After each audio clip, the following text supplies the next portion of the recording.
Go. Hey, it's Wednesday again, Clay. Sure. Yeah, we need to start graphing, getting good data on this, but it definitely would be probably the most frequent webinar day is It's a good old Wednesday. Wednesday. It flows. Wednesday webinar Wednesday. We could just All right, that was dorky. tagline. That was a little dorky. Good morning, everyone. Always amazed you hit start webinar and people are there at the door. It's like opening the door. Black Friday. You open the door. The party has started. Yeah, what are we selling on Black Friday? 50% off? And everybody Socks. Lots of socks. socks. Clay clearly has cold feet this morning. I guess I need new socks.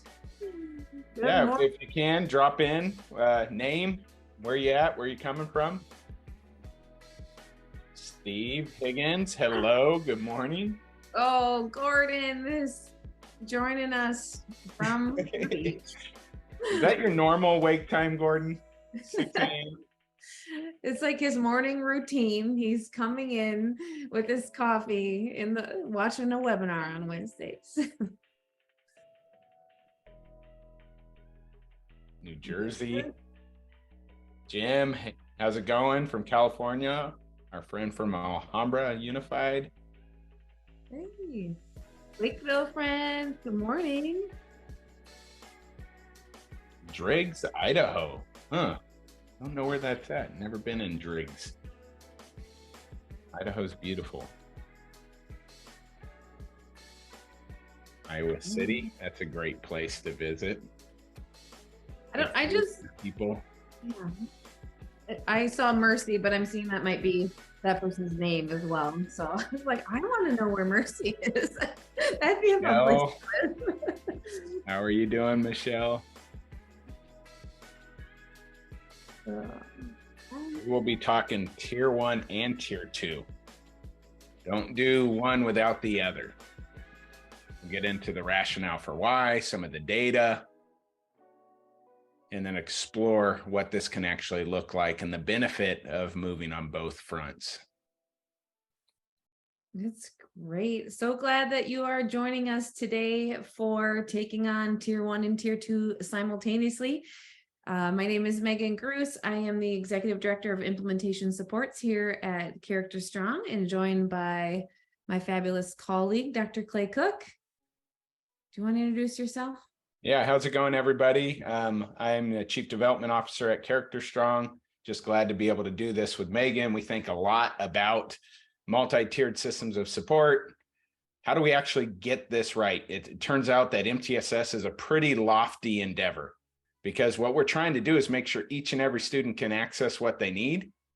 And so we really have to be intentional and deliberate and make sure we're approaching this work very strategically and systematically.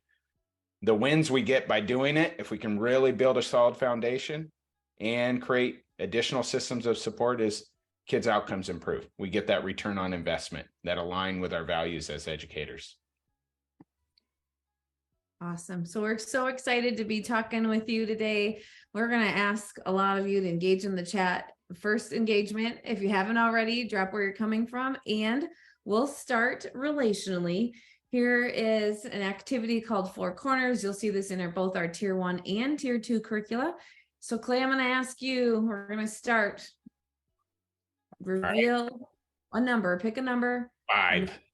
5. All right. 4 images are going to pop up.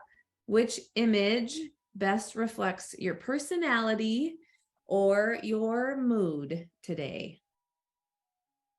Ooh. In the chat, drop the number that is resonating with you here. How are you feeling, Megan? Where are you at? What number? I'm thinking number 1. I don't know. The green grass is speaking. The green is speaking to me. That's not grass, but the trees are speaking to me. And I'd love to just like be out in nature and have a really, really lofty goal and just climb. What do you think? I don't know, that wall. Yeah, I know I can go there. I like just the expansiveness of the Great Wall. And I like the outdoors element of that, but Paris is such an amazing city. It just brings you just feel good. You want to be there and take in that culture. Yeah. Sweet. We got lots of variety. We got a lot of threes. We got some ones. Anybody else feeling something different? Couple twos.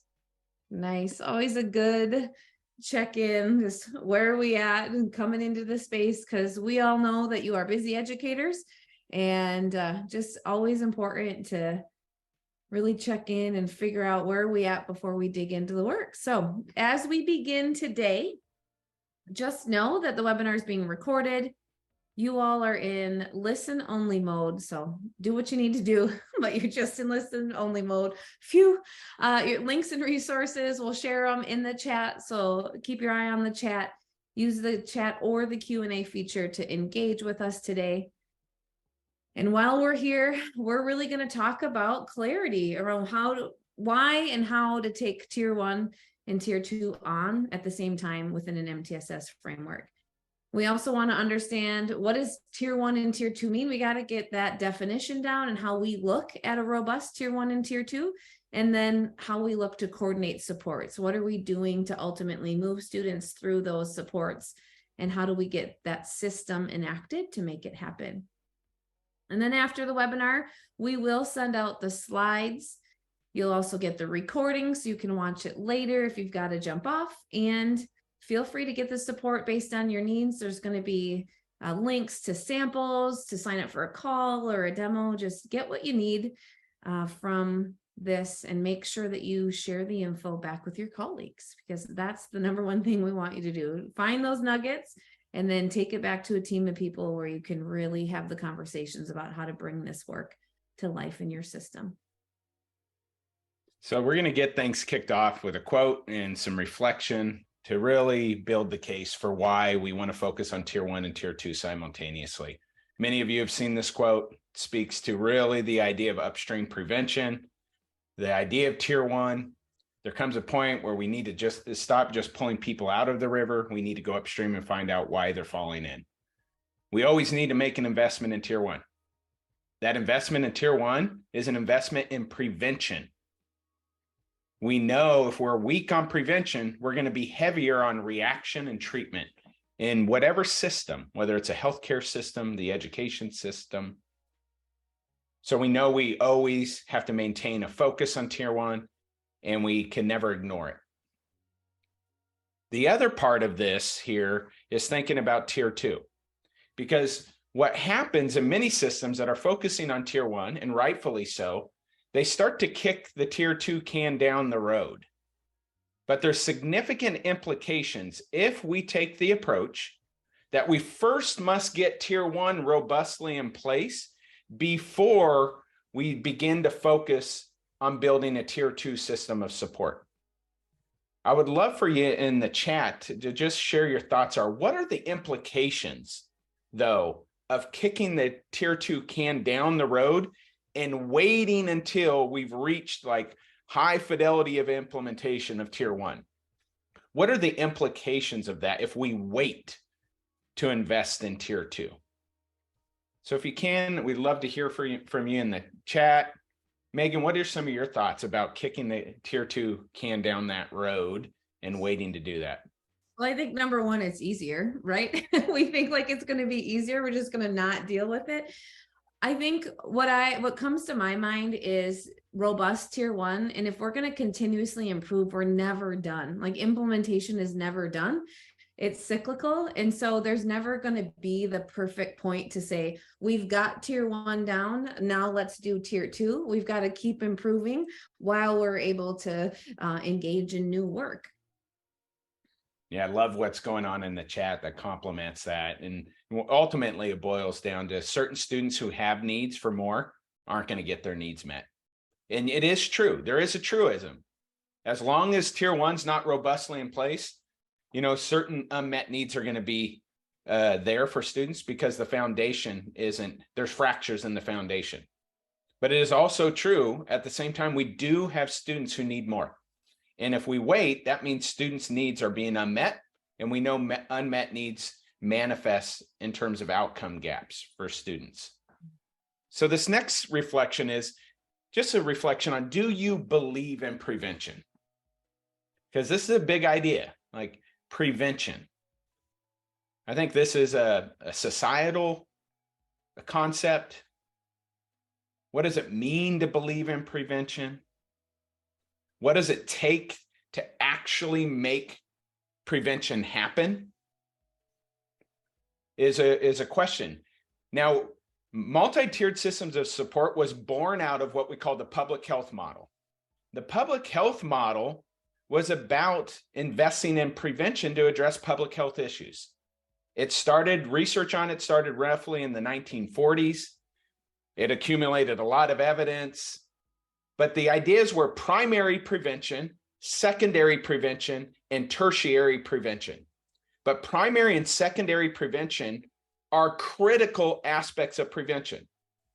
Prevent needs from ever emerging, and at the earliest warning sign of a need showing itself, activate support, secondary prevention, to make that need go away. And so those concepts have manifested into modern day multi-tiered systems of support and the ideas of tier 1 and tier 2.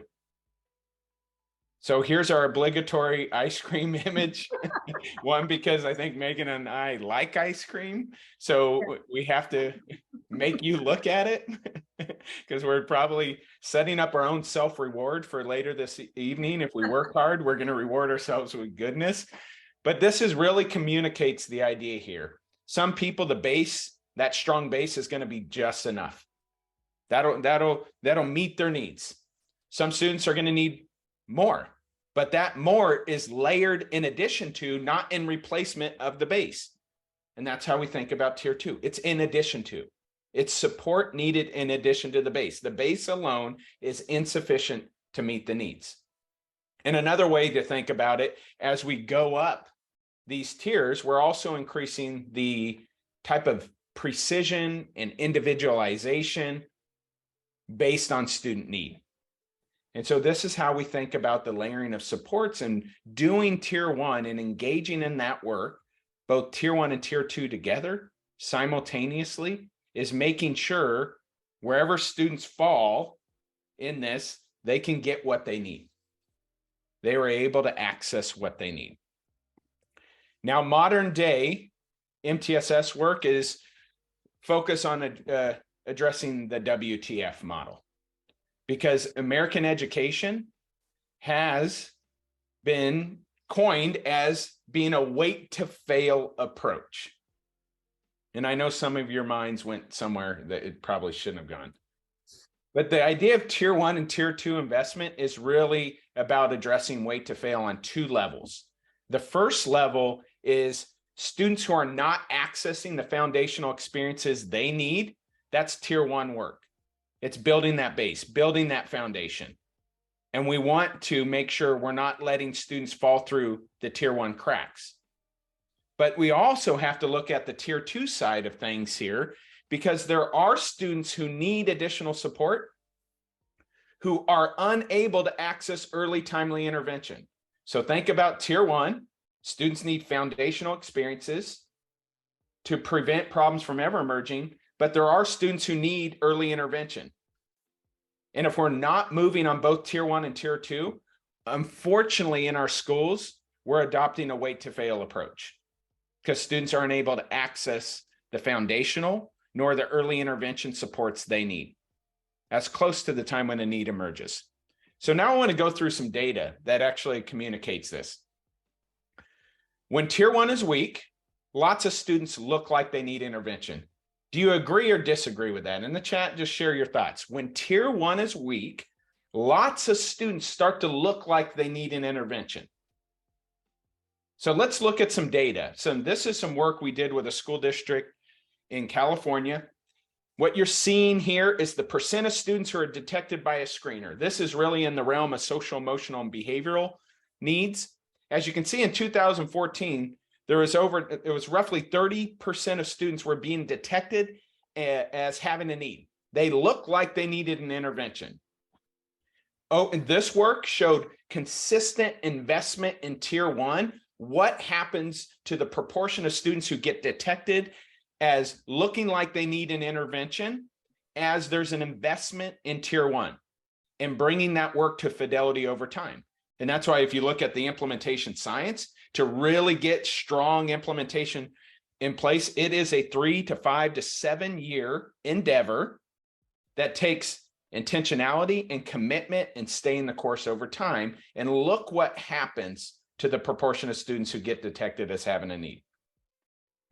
So this next is, it's at the level of tier two. And if you, in the chat, do you agree or disagree? When tier two is weak, lots of students look like they need tier three or special education. And if you can, share your thoughts in there. So we have two ideas here. When tier one is weak, lots of students look like they need intervention. And when tier two is weak, lots of students actually look like they need tier three or special education. Are they both true? Here's the data with really good tier two work that's happening simultaneously to tier one. The proportion of students who are referred for and identified as eligible for special education drops over time. So the idea here is, with really good tier two work, and we move to get that and bring that to life over time with fidelity, we can see a decrease in the number of students who are being referred for and determined eligible for special education services. Essentially, those students were false positives because we didn't have preventative supports in place. So let's go over. Yeah. No, just lots of good comments in the chat that we often even skip tier two, right? We just tier one, we don't do tier one well enough. We skip tier two, and then we just label a student as special education in that tier three world. And then it promotes the wait to fail phenomenon. Love how you said that, Marjorie. Yeah, so here's just some of the literacy data. When we do multi-tiered system of support, what you're looking at is the blue line are students who are doing well when they enter school. They have language, and then core curriculum alone what was there. They experience growth. As you can see, students who are at risk early on, that gap widens. But when good tier one core literacy curriculum and instruction happens, you can close the gap. When you add tier two, that blue dotted line, that's when we actually close the gaps completely. We can start to close the outcome gaps, not just by tier one. Tier one starts to make a good dent, but when you add that tier two and additional supports, we can start to really close gaps for students. Now, those data have been replicated in behavior. So if we look at these data, what you're seeing here is students from a more advantaged backgrounds, the number of office discipline referrals they have, which is that line at the bottom. The red line at the top are students from historically marginalized groups, and there's discrepancies between exposure to office discipline referrals. Really good quality tier two implementation with weak tier one, we can start to make a dent. If we just do quality tier one implementation with weak tier two, we can get a little bit bigger dent in closing the gap, but really we close the gaps when quality tier two and tier one are happening together. So all the things in terms of the outcome gaps we want to close, some of the inequities, disproportionalities we want to address very systematically, and outcomes happen as a result of tier one and tier two work together. Now I want to show you just more. These are called single case designs. This just takes a student and imagine a journey. This is a study showing students who are struggling with academic engage time and behavior in classrooms. This is a study where tier one was in place, and what happens when you layer on a high quality tier two support in addition to that. Those open circled dots are academic engage time. So you can see at baseline, it's lower, and then you introduce the tier two intervention and we get a boost. There's some type of synergy by layering on that additional care with tier one. We all of a sudden get a boost in academic engagement, and you can see the closed dots are actually disruptive behavior, and we can drop disruptive behavior dramatically. And we can replicate that across students, but it's the combination. In this case, there was tier one in place and we layered on tier two. Let me show you the reverse operation here on this next graph. This is a study where there was a student in class-wide where immediately went to a tier 2 intervention, but tier 1 wasn't in place. Where you see MOBI go, that's just a term for a tier 2 support. And the next phase over, there was a class-wide strategy that was implemented in addition to tier 2, and that's when you get the boost. So this study was different because it went to tier 2 without really doing tier 1, and then layered on and focus on tier 2 work because tier 1 work because tier 2 is already in place, and the combination of those creates the boost, especially for students who have needs in addition to tier 1. So the punchline here is that tier 1 and tier 2 work needs to occur simultaneously. So if you can in the chat, based on the data that were shared, why is it important to move on both tier 1 and tier 2 fronts simultaneously? Because we have to build a case for this in our school systems to make investments to do this work and not kick the tier 2 can down the road, or do the opposite and ignore tier 1 while we start to build more intensive supports for students.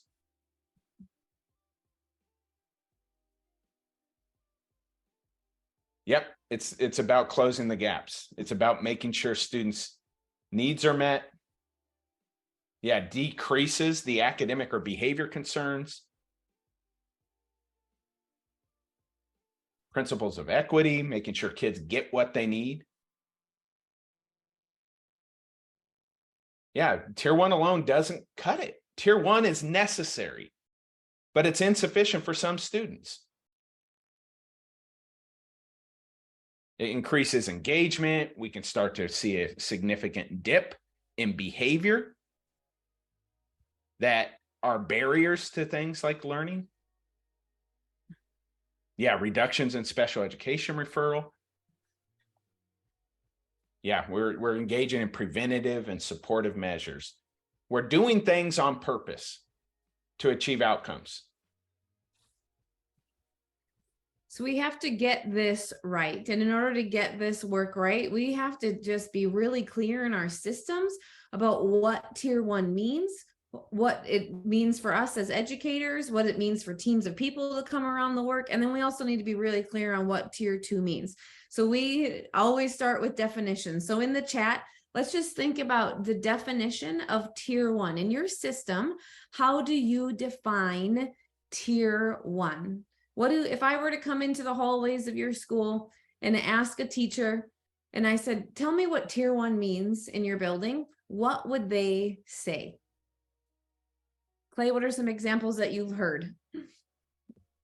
Each, every, all, universal, foundational, core, all those terms get thrown around. What do they kind of connotate? Absolutely. I feel like we could create maybe a crossword puzzle or a word find, one of the two with all Word of those. cloud. We gotta pull Look out at ourselves got the word find for us. Core, evidence-based, standards lines, programs, practices, teach all, academic, social, emotional, behavioral. All right, we got it. Somebody All right, create. Michelle, you win. I love it. So we have to make sure that we are clear with everyone in our system what tier 1 means. Every student, their holistic needs, and it means all hands on deck. It's everyone doing what they can do and have a clarity around what it is we're trying to create. And oftentimes we say we do tier 1, but we're not really sure what tier 1 means. And we like to look at it as a lot of different things coming together to prevent, promote, and enable. So we think in those 3 words. So if we're preventing, what is it that we're preventing? Well, tier 1 prevents difficulties or problems from emerging in the first place. That's why we do tier 1. It's the whole cracked foundation image that you have in your head. We can't have a cracked foundation if we're going to continue to build our support. We prevent the problems from emerging in the first place. It's got to be really robust in order to help support our students to not have additional difficulties down the road. And we got to promote access to experiences. That's what we're trying to do. What are we promoting? Well, we're promoting outcomes to change because students are engaged in really good practices, and it optimizes their ability to be successful. That's ultimately what we're trying to do. How do we promote access to the experiences that we've defined are priority and necessary to get to the outcomes that we want for students? And Tier 1 enables the work to happen in the future. So we've got that foundational image. It helps us to really provide that base work, like that solid cement, not cement, Clay, but cement that we need to have and ultimately build upon so that it's not cracked, right? So if we want Tier 2 to work, you can see it based on the data, we have to have solid Tier 1 in place. So prevent, promote, and enable is really what we like to look at for those three main purposes of Tier 1. Analogies are always good. We can think of it like that dirty pond. If we think about Tier 1 and we have holes and gaps and it's really dirty, we're not clear on what we're actually delivering daily and consistently for students, then we could ultimately provide a support or an intervention at Tier 2, which is kind of like taking the student out of Tier 1. We're going to provide them with a Tier 2 support, but ultimately, where do they have to go back to? They got to go back to that dirty pond. So they're just going to get dirty again. They're engaging in Tier 1 support a majority of the time. And if that's not at the level that it needs to be at with clarity and consistency across your system, the Tier 2 support is not going to benefit the student.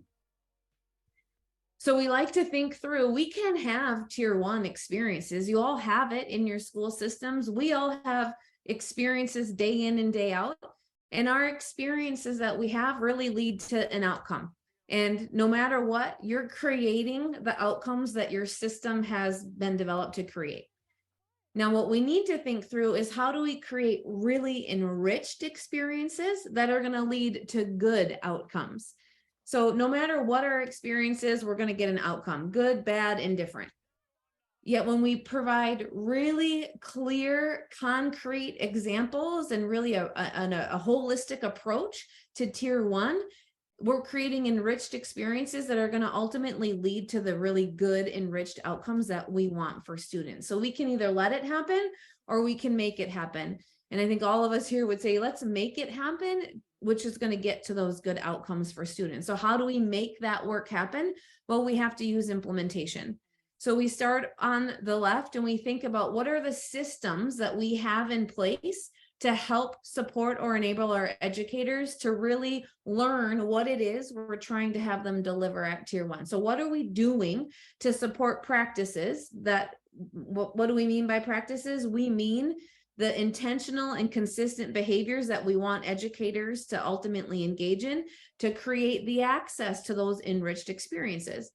So then when we can support our adults to deliver the practices that we've determined as priority, then we're going to ultimately get to outcomes.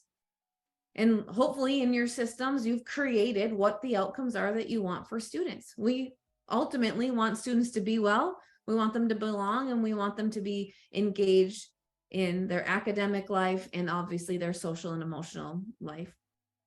So in order to make this happen, we have to do these things very structured.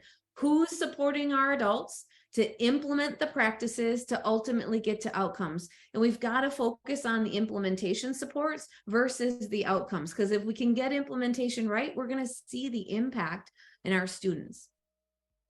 So we like to look at this as a recipe approach.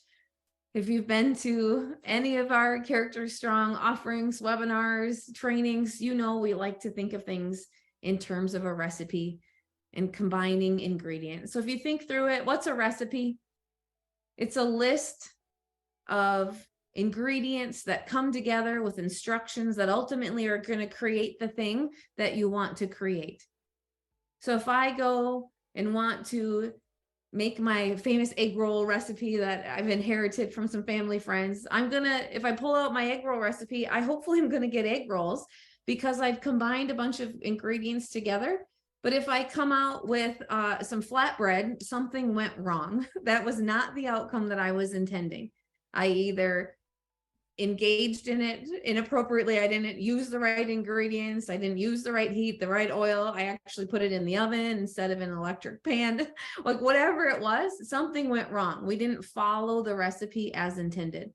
So if we want to get really good quality outcomes for students, like well-being, belonging, and engagement, we have to say what it is we're trying to ultimately bring together to create it. It's not just environment that's going to create those outcomes. It's not just relationships that's going to create, or just teaching and learning, or purpose and agency. We really have to think through how all of these pieces come together at tier 1, and we got to get really clear on what we're delivering as far as good quality practices to bring that to life. My beans threads, my mushrooms, and my cabbage, they all have to come together with my pork, and I got to roll that really right and put it in the oil to get what my egg roll that I'm intending to get. We've got to do the same and have that same philosophy around what we're providing daily and consistently for our students.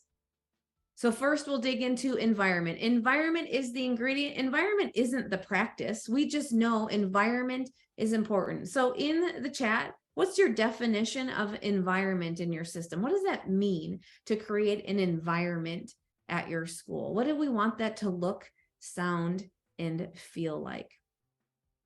Yeah, climate. What else? What does environment mean? Safe space. Clear expectations, love it. It's inclusive or safe or supportive, equitable, somewhere where you actually want to be. Absolutely. What we don't want, sometimes it's easier to think through in environments we don't want. We don't want to go somewhere where we feel unsafe, where it's unpredictable, where it's reactive, or is exclusionary. Think about those words again: safe, predictable, proactive, inclusive. That's what we're trying to create. Well, it's not just going to create itself. We have to pull on practices that are going to ultimately make this work happen over time.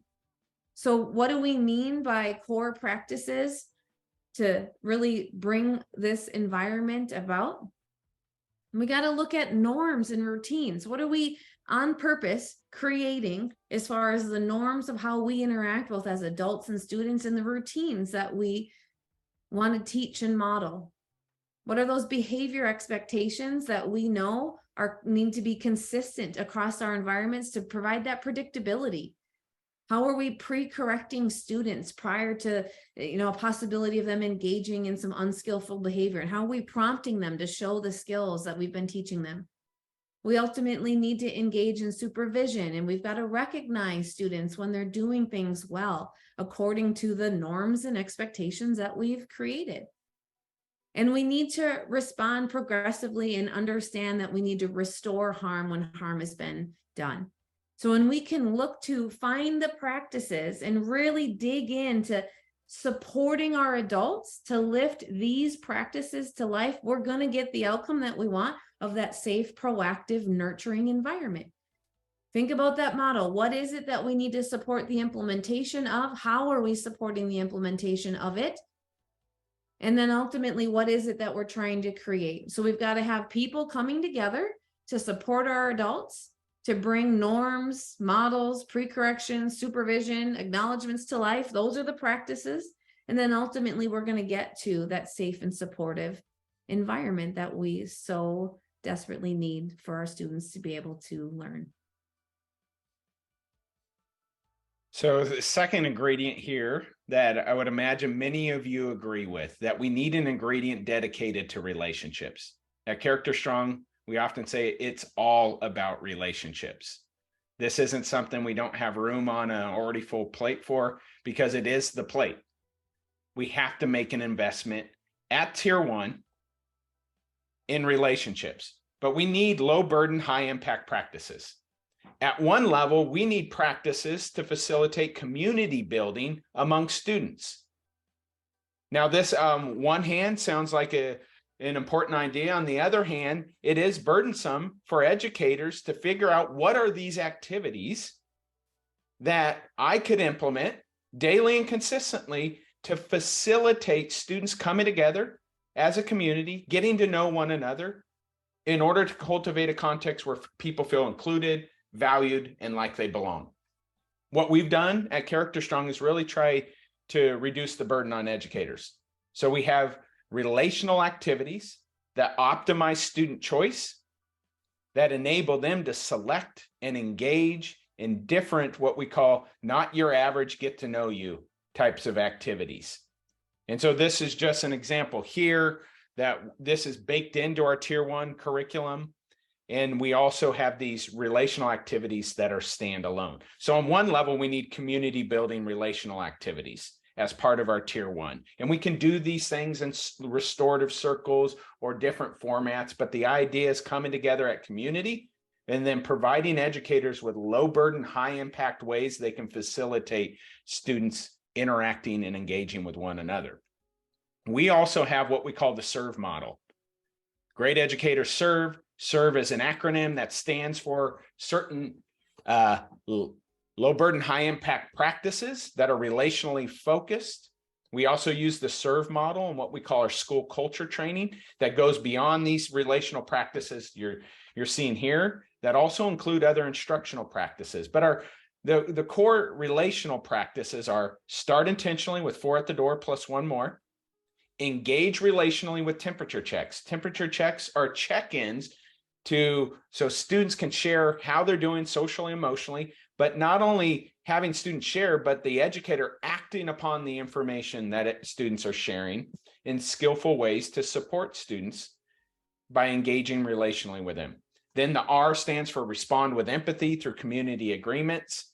And this is a way to facilitate putting empathy, creating a safe and supportive environment, and having students create the shared agreements on how they will hold one another accountable around certain behaviors to create that environment that's characterized by empathy. Values practiced consistently is a way to provide educators with low burden, high impact ways and ideas to engage relationally with their students. And exit intentionally means at the end of each week, taking stock of where one is at with relationships with students and using that information to identify the students who need my attention the most the following week. And so every week there's an intentional way to exit that week, going into the following week with a clear sense on which students need relational support from me the most. And so it simplifies the work for the educator. But this is an example of taking a core ingredient and then identifying some core practices at a tier 1 level. The third ingredient is an investment in teaching and learning, really high quality teaching and learning experiences that cultivate competencies that enable students to be life ready. When we start to look at core teaching and learning practices, there's more instructional practices, things like opportunities to respond. We often say you got to pass the dead man's test. And the dead man's test means if a dead person can get by as a live student, then it's not actively engaging enough. Opportunities to respond is one of the most long-standing, effective instructional techniques to promote engagement. Students need to be able to respond and interact with the learning. Interspersing choice, so students can align their preferences, their interests, their opinions with what they do. First then sequences, things that are more challenging or less appealing for students, have them first do that, and then it's followed by something that they would more prefer to do. It increases motivation to engage in things that are more challenging or less preferred. Intentional ways to connect learning to lived experiences, having students collaborate around the learning through discourse and different prompts and reflection methods. We have what's called the 4 R's, and this helps students take whatever they learn and apply it beyond the lesson itself. The 4 R's are role model, remind, pay attention to recognize and reinforce, and always review opportunities where students had a chance to apply the knowledge and skills. And these are become the core instructional practices that teaching and learning is focused on. Now we got to have really good curriculum. We need to have really good content that is outcomes driven and standards aligned. We need that in academics, and we need it in social, emotional, and character. At Character Strong, we have Tier 1 curriculum that is designed to not only teach social emotional skills so students can better regulate themselves, but support them to explore their character. Their character is their behavior and how and who they want to be and show up as a positive contributing member of their school. We have to have criteria that helps us locate what makes a curriculum a good one. What is quality curriculum? Low burden, high impact, grounded in research, life relevant content, representative of the different backgrounds of students, and then it should be intentionally standards or outcomes aligned. So we can see how the scope and sequence and the content help support students to reach and achieve certain standards or outcomes. So part of good Tier 1 means we're doing really good teaching and learning practices, core practices, and having core curriculum. The last ingredient we want to touch on here is intentional Tier 1 work to promote student purpose and agency. Purpose is future oriented. So how do we help students orient to the future with a sense of purpose?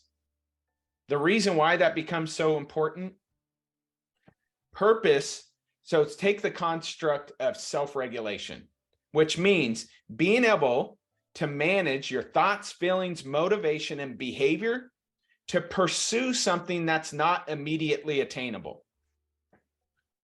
Or else, if I don't have something I'm pursuing and I want to achieve, then often people don't regulate their behavior well. Instead, they turn towards instant or immediate gratification.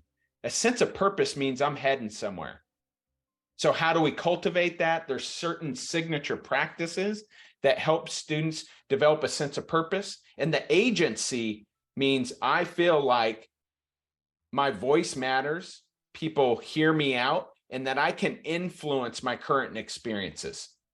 And there are very specific practices that can be dedicated at a core foundational level to promote student purpose and agency. If you can in the chat, when you look at this around core practices around purpose and agency, which ones of these do you think are so essential that each and every student should receive these? Megan, what do you find in your work around promoting student purpose and agency as core Tier 1 work? What should be core as a practice that each and every educator is implementing for each and every student? Can I say all? It's really hard to pick, right? I think, oh man, I need to be able to know what is in the future. Like if I don't understand that I have a self in the future and I can make, you know, my journey, my path, and then I can set goals and achieve those goals, and I can have choice in that work. Like, I think that's, to me, out of this list, like that's foundational. What about you?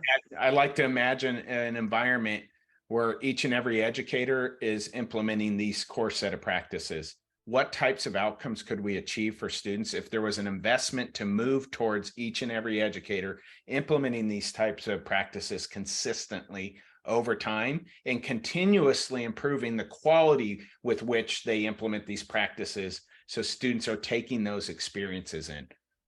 We start to recognize, oh yeah, we can move the needle on outcome if we can get the investment among the adults. So this recipe to Tier 1, it's a lot. It's why we have to think through. We got to do this work really strategically. We have to get clear on what we're prioritizing at Tier 1. And then we can start thinking through, okay, we know this. We know that students are not going to get exactly, all of them aren't going to get what they need with a robust Tier 1. So then we have to think through, well, how do we then activate really early intervention in order to make this happen for our students that aren't getting what they need fully from a robust approach to Tier 1. So first we have to be clear, what's a robust approach to Tier 1? And then we need to ask ourselves, well, how do we ultimately early intervene, and what does early intervention even mean? So we have to think through all of our students live in tier 1. All students have access to it. So then we need to guarantee that they're accessing what they need. And then we got to figure out how to detect students who might need early intervention and determine whether or not that early intervention is needed. So again, we're moving away from waiting to fail. We're intervening prior to the problem becoming so large that we are, running around like crazy because we don't know what to do. We're strategically looking at data, and we're ultimately putting systems in place to prevent these high intense situations from happening. Are they going to happen? Absolutely. But our goal is that we're going to intervene early and ultimately put bridging practices in place to really bridge how a student accesses tier 1, and then ultimately who needs to be accessing tier 2. So think through this question. What are then the bridging practices between tier 1 and tier 2? What do we need to do in order to help move our students through that support and what we've done? Yeah, Rachel says screening, that is one piece. We got to actually have information up front. We're going to collect information on purpose before the problems are too big. And we got to look at data. Yeah, analyze the data. What data points do we already have in our system? We like to look at it as detection and triage. What are we doing universally? We just talked about that tier 1 recipe. Then we need to move into, now we got to detect and triage and figure out who's benefiting from tier 1 and who might benefit from additional support, or who do we just need to do tier 1 better for. We look at it as a checklist. We got to prepare our system to ultimately detect and triage, and then we connect that work. But we like to think through 3 big things in this area of work. What are we doing to proactively detect around all of our students? So how are we selecting students? What data are we looking at? How do we prepare and ultimately provide decision rules and plan around what our data is telling us? So we have data, but we got to figure out what it's telling us. And we ultimately need to estimate how many students can we serve at tier 2 in the first place? Because we know that we don't have an endless amount of resources at tier 2. So what's our capacity to actually be able to serve? Because we're likely going to detect more students that we can actually serve. And then we got to develop a process. We can't just say, oh, these students, I think we're going to serve them and not them, and have that be arbitrary. We actually have to develop a triaging process to determine what students need are the highest level. And then we are able to meet their needs because we've already determined our capacity to be able to meet their needs. So proactively detect, we got to gather information. That's what it means. Let's gather information early and timely, and ultimately as close as to the time that a student's behavior is emerging. So we've got to figure out who needs support. We got to look at academic data. We have to look at behavioral data, attendance data, universal screening data for academics and social emotional behavior.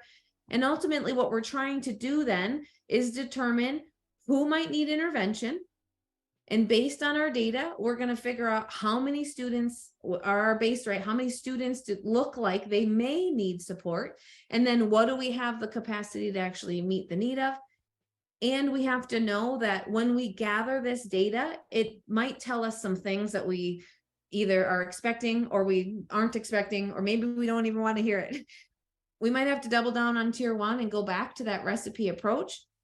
Or it also might say like, oh, we've got ultimately more students than we can meet the needs of. So then we have to figure out how we can strategically triage and provide the support. So when we think about triage, how do we then prioritize? So we've got a bunch of data and we're looking at it and we don't really know what to do. So then we've got to figure out what are our data decision rules? How do we prioritize those students based on the amount of resources we have? And we have to ask ourselves, are we going to rule in or are we going to rule out a student for additional support? So the questions we want to ask are, is the student's needs symptomatic of not receiving enough tier 1 support? Then we're going to rule them out, and we actually are going to go back to tier 1 and make sure we can get tier 1 right.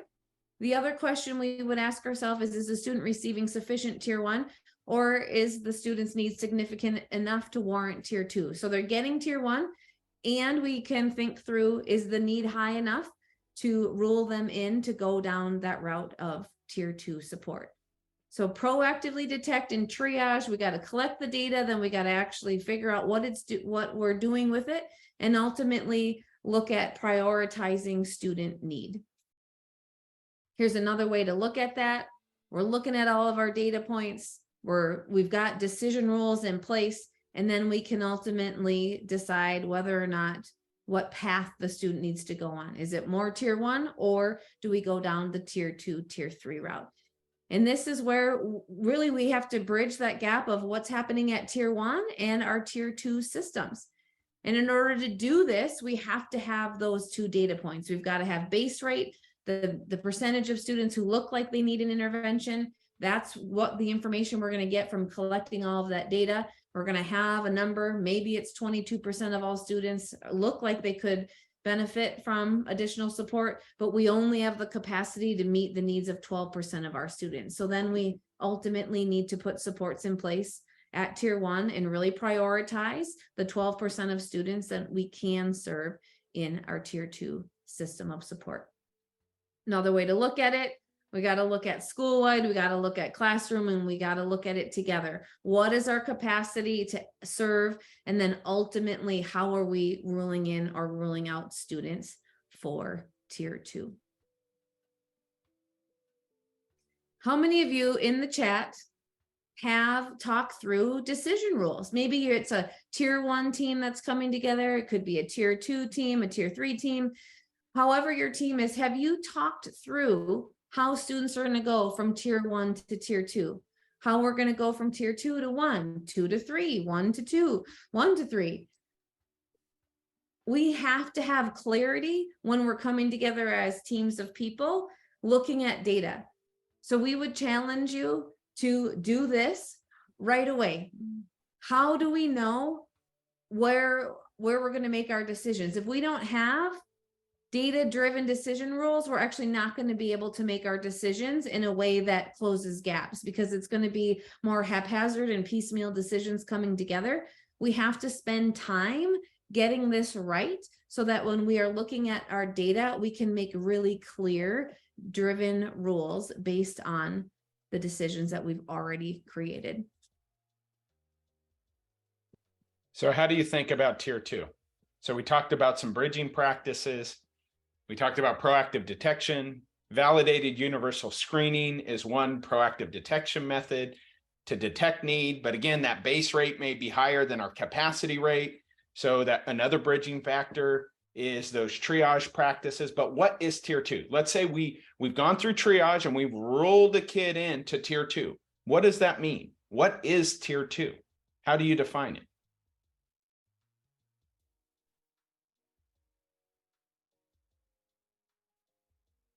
Small group targeted instruction, it can be. Targeted support. We're targeting. What's it mean to target something? That what is the targeted part of that mean? We often think about precision. We start to increase the precision of what we're doing. We're tailoring, we're targeting. Here's how we think about tier 2. It's a coordinated problem-solving process. It's not the support. Yes, tailoring a targeted support to the student is part of it, but it's broader than that. It's really a coordinated problem-solving process that gets activated to deliver early, timely, and targeted intervention for students with needs for support in addition to tier 1. So we got to figure out, okay, what's this process? What are the supports? Tier 2 could be individual or group-based interventions. We'll dig into that briefly here in a second. They don't require specialty training or credentials. And the intervention is selected or tailored based on root cause data. And that's that diagnostic assessment. We got to get at the root cause for why the need we're seeing exists. And once we get at the root cause, we got to select an intervention that is tailored to address that root cause. And that's where precision, or the idea of targeting, comes from. So we at Character Strong have what we call Character Strong Tier 2, or CST2. This is our 5-step problem-solving process. As you can see, step 1 are those bridging practices between tier 1 and tier 2. That's the first step in our process. But imagine you rule students in for support, then they go into step 2. And the set of activities we're going to do is define the need. We're going to analyze why that need exists and select an intervention from among a menu that targets the root cause for why the need exists. But beyond that, we actually have to start to develop a plan around how we're going to actually implement that intervention with fidelity, and how can we prepare to gather the necessary data. So when we go to implement and monitor progress, we're actually gathering data so we can go into that final step, step 5, to review information pretty rapidly and make decisions as to the next best action step. I want to get in a little bit of how we think about tailoring interventions. There's a paradigm called the acquisition performance paradigm. This is what we use. We have what's called the Character Strong Tier 2 precision tool. And an acquisition need means the environment, the demands or the expectations of the environment are greater than the student's knowledge and skills they possess. So imagine that the emotional demands of the environment exceed the capabilities the student has to manage their emotions. So we have students who have acquisition needs. They need to be supported to learn emotion regulation and coping skills. Imagine the magnitude of and expectations and demands for the environment around executive functioning exceed the student's knowledge and skills around executive functioning. All we're going to see is the student struggling, and we're going to see gaps in the outcomes. So an acquisition need is met with what we call an acquisition-based intervention. This is where small group skill instruction. There are also students who have performance needs. Performance needs means there's a discrepancy. Students know kind of what they need to do and how to do it, but they're not doing it. Performance gaps are really motivational gaps, and they're different types of interventions that we mobilize to encourage, motivate, and nudge students to apply the knowledge and skills they possess. When we get these sorts right, which is the root cause that explains why the student need exists, and we tailor interventions to that, we increase the likelihood for success. And at Character Strong Tier 2, here's the menu of interventions that come with our CST2 solution. These are the types of menus of supports schools can incrementally work towards bringing to life in their buildings over time. The acquisition-based interventions are small group. The performance-based interventions are often individualized to students based on their motivational needs. What will motivate them to apply? So as you can see, we have small group instruction to teach emotion regulation skills, social skills, executive functioning skills, and then we have 6 evidence-based performance interventions that are included as part of our solution. So when we think about what we're trying to build to scale, we're trying to build really high quality Tier 1 core practices, and then building a Tier 2 system of support that helps tailor precise interventions to students' needs, and then make sure we follow through and implement those interventions and have data at our fingertips to determine whether the student responded to the intervention or not. That's a lot, Clay. Right? Lots of information, lots of good engagement in the chat. If we were to think through, just trying to wrap this up today, for those of you that are joining us, Clay, I'll ask you the question as well. What is the biggest takeaway from ultimately getting Tier 1 and Tier 2 right, taking them both on at the same time? What are you walking away with? What knowledge or information do you need to share with somebody at your system? And what's the message you want people to hear, Clay? Yeah, I mean, I think these need to both be priorities in our system. It's not an either or phenomenon. The data are there. The reason why we have policies around MTSS virtually in every state in the country is because of what it looks like in terms of student outcomes when we're doing multi-tiered work, not just Tier 1 work, or not just forgetting about Tier 1 and moving on to try to intervene our way out of the issue. It's really about doing work on both fronts if we want to get to the types of outcomes we want for the students in our schools and our communities. Awesome. Feel free to drop your questions in the chat. Looks like we've addressed some, but let us know. We're going to just highlight some of our up and coming activities as we wrap up here today. So you can see our schedule for demos, lots of questions about tier 1 and tier 2 in the chat. Feel free to join our demos. We do have a secondary curricula demo today. There's a tier 2 demo next week, more tier 1 elementary and secondary next week on the 9th. Is March 9th next week already? Oh my goodness gracious, where does time go? So make sure that you save those links to sign up. They're being dropped in the chat. Really want to highlight our school culture training. If anyone wants to take a quick flight to California, the 14th and the 16th, we're really focusing in on increasing belonging, well-being, and engagement in classroom and on campuses, strategies for teachers to have and take with them at our school culture training. You can sign up for those still. And our Whole Child Summit is happening the last week of March. This is just a virtual free summit that you can tune in when you want to tune in and listen to some phenomenal speakers in education talking around the importance of mental health. All right. Drop in any questions that you have in the chat. Looks as though, yeah, most of them are around information.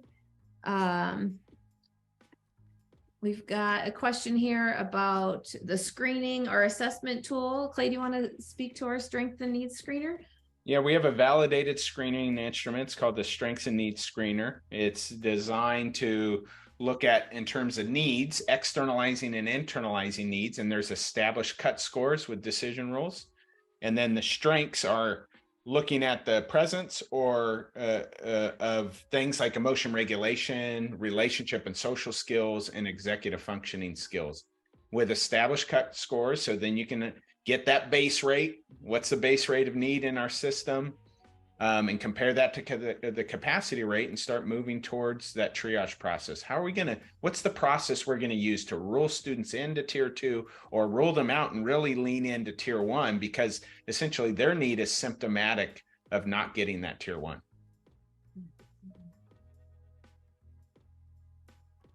We've got a question about our tier 2 rubric. Yes, we do have a tier 2 rubric. It's part of our CST2 solution. You can also, if you're familiar at all with positive behavioral supports, you can find a tier 2 implementation rubric in that tiered fidelity inventory if you'd like, but we do have a rubric as well. Reach out if you would like that individually. Here's another question. Do you recommend doing pull-outs or push-ins for these intervention groups? Oh, good question, Samantha. Yeah, our curriculum is designed to be adaptable and flexible. So you can use the tier 2 curriculum as you use with other groups in your system. We do suggest that you have someone that's dedicated that can learn how to really deliver the curriculum. And then in most cases, you do have a social worker, school counselor, psychologist doing a pull out group and pulling together 5, 8 to no more than 10 students to really engage in that skill building curricula. But depending upon your environment, that may look different for you. And if you have a group of students that have like needs, it could also be a push-in model if that works for the students you're trying to serve and that you have identified.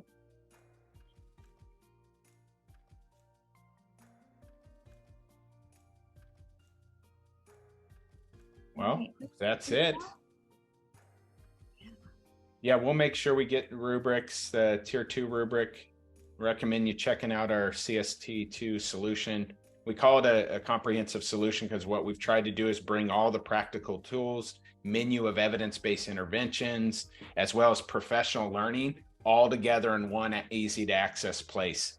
And so it's not just about interventions, it's about the process and making sure educators have the tools they need to engage in each step of a problem-solving process to bring tier 2 to life in a way that gets to outcomes for kids. Thanks everybody for joining us. Great to have you all here, and feel free to reach out. We're just a call or email away. Connect with us, info@characterstrong.com. Have a great rest of your week. Happy March, everybody.